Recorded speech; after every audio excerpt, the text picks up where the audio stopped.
的问题呢？你是说，你们看看这是谁？魂兽们从来都学不会团结。宇浩，这个新员工10大凶兽中居然有7位齐聚于此。小家伙，你有多少把握？你就有。С прибытием Хо Юйхао в город Шрека он сталкивается с яростной контратакой звериного бога Дитяня. Хо Юйхао встает на его пути и угрожает покончить с собой, тем самым забрав с собой судьбу великого звездного леса, что он получил от Ван Сюэр. Это вынуждает Дитяня остановить чудовищное наступление духовных зверей. В результате битва зверей наконец завершается, но Хо Юйхао становится заложником Дитяня и отправляется в Великий лес, чтобы начать эксперимент с духовными душами. Звучит очень интересно, давайте рассмотрим все подробнее. Дитянь вырывается из печати, наложенной старейшиной Сюаньци и Му Эном. Он видит, как Алый Король и другие звери сталкиваются с ожесточенным сопротивлением со стороны людей. А с прибытием Ду Бусы из секты тела положение зверей становится все хуже. Видя, как растет количество подкреплений людей, Дитянь начинает сжигать свое жизненное начало, намереваясь в одиночку прорваться сквозь оборону города Шрек и уничтожить всех. В этот момент его уже никто не может остановить. Даже если объединятся Ду Бусы и старейшина Сюань, они не смогут ему противостоять. И тогда Хо Юйхао выходит вперед.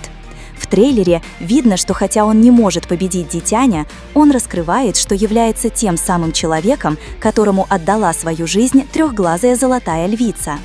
После этого он угрожает покончить с собой, заставляя Дитяня остановиться. Ведь Хо Юйхао унаследовал силу источника императорского зверя и установил связь со всеми зверями леса, заменив собой ее роль. Если он умрет, звери звездного леса навсегда потеряют покровительство священного зверя. Однако даже под угрозой смерти Дитянь не сразу сдается. Битва зверей была начата не только ради мести за трехглазую золотую львицы, но и потому, что стремительное развитие человечества угрожает самому существованию духовных зверей. Пространство для жизни в лесу остается все меньше, и если не остановить людей, звери могут исчезнуть. Хо Юйхао тоже это понимает. Он вызывает одну из 10 свирепых зверей, Снежную Деву, которая находится в нем, и приводит ее на встречу с Дитянем. Звериный бог Дитянь поражен ее появлением. Хо Юйхао рассказывает об их связи и делится идеей о духовных душах, которая может позволить зверям и людям сосуществовать. Именно эта идея трогает Дитяня, и он в итоге решает прекратить войну. Дитянь привел Хо Юйхао в самое сердце Великого Звездного леса, а также собрал 4 свирепых зверей – короля медведей, Биджи, Алого короля и других, желая услышать от Хо Юйхао объяснение особого состояния души. Вспыльчивый король медведей все еще не понимал, почему Дитянь внезапно отступил. Хо Юйхао освободил душу снежной императрицы и рассказал, как она слилась с его телом и была превращена в душу Эликсом. Дитянь, как и любой свирепый зверь, несомненно знал ауру снежной императрицы. Хотя он и не хотел верить, что маленькая девочка перед ним – снежная императрица, это был факт. Хо Юйхао также потратил много времени и усилий на то, чтобы заставить 5 свирепых зверей понять, что существование душ заключается в том, чтобы помочь умирающим зверям душ продлить свою жизнь, дать новые кольца людям и урегулировать острые конфликты между людьми и зверями. По просьбе Битцы Хо Юйхао с болью и слезами рассказал обо всем, что произошло между ним и Ван Сюэр. Эта искренняя история растрогала даже свирепых духовных зверей, и в конце концов Дитянь принял окончательное решение. Он был готов попробовать сотрудничество с людьми и согласился на проведение первого эксперимента с душами. Дитянь не уверен, можно ли верить словам Хо Юйхао о духовных душах, поэтому решает лично наблюдать за экспериментом. Хо Юйхао тоже понимает, что только успешный пример сможет действительно положить конец вражде. Он сообщает об этом старейшине Сюаньци и просит подготовить добровольцев из числа мастеров, готовых принять участие в эксперименте. После этого он временно уходит с Дитянем вглубь леса и прибывает к источнику жизни в его центре, где спокойно ждет начала эксперимента. Старейшина Сюань находит 100 мастеров для эксперимента и прибывают в центр леса. Дитянь также собирает группу тяжело раненых или умирающих зверей. Под руководством Хо Юйхао обе стороны начинают эксперимент с духовными душами. По поручению Дитяня Бицы отправилась выбрать тех членов своей расы, чья жизнь уже подходила к концу, а Хо Юйхао тем временем отправил весть Сюань Ци, попросив его выбрать группу мастеров, находящихся на грани прорыва к следующему уровню. Впервые в истории звери и духовные мастера должны были сотрудничать. В трейлере видно, как Дитянь принимает облик человека, высокого черноволосого мужчины в черной мантии, а Хо Юйхао применяет к нему навыки атаки.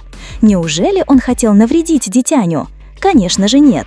Все началось с того, что Дитянь случайно увидел, как Хо Юйхао тренируется, и, проявив доброжелательность, решил его немного подучить. В ответ Хо Юйхао применил 3 мощнейших удара Хаодун, чтобы обменяться опытом с этим величайшим из ныне живущих существ.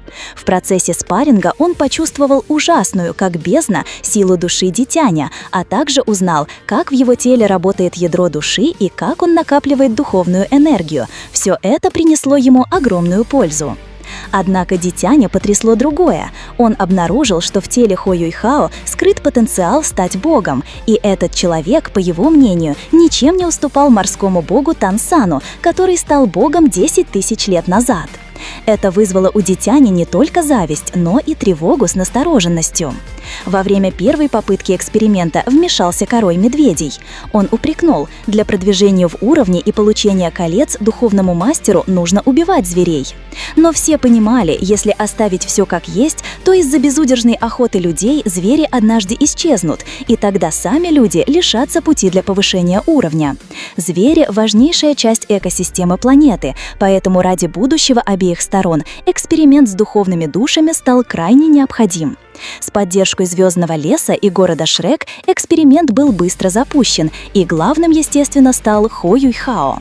В этот раз обе стороны подготовили по 100 добровольцев, 100 зверей с различной продолжительностью жизни, чья жизненная сила была близка к концу, и 100 человеческих мастеров, готовых прорваться на следующий уровень. Первым испытуемым стал давний знакомый Дай Хуабинь. Увидев его, Хо Юйхао даже на мгновение подумал подстроить все так, чтобы тот погиб во время слияния. Но эта мысль быстро ушла. Он пообещал себе, что однажды отомстит за свою мать честно, без подлости. Партнером Дай Хуабиня для слияния стал раненый 10-тысячелетний тигр. В трейлере видно, как тигр, хромая, выходит вперед, но в момент, когда Хо Юйхао собирается начать эксперимент, зверь внезапно самовзрывается, намеренность уничтожить и Хо Юйхао, и Дай Хуабиня. К счастью, Хо Юйхао успел вовремя среагировать и не пострадал, но это стало причиной обвинения Хо Юйхао, будто он убил добровольца. Король медведей пытался вмешаться из тени, и за это получает серьезный урок от Дитяня. Чтобы усмирить его, Дитянь сразу же применил коготь бога-дракона и тяжело ранил медведя возрастом 470 тысяч лет. Как вы думаете, получится ли у Хо Юйхао провести успешное появление духовной души? Большое спасибо за просмотр! Подписывайтесь на канал, ставьте лайк и всем пока!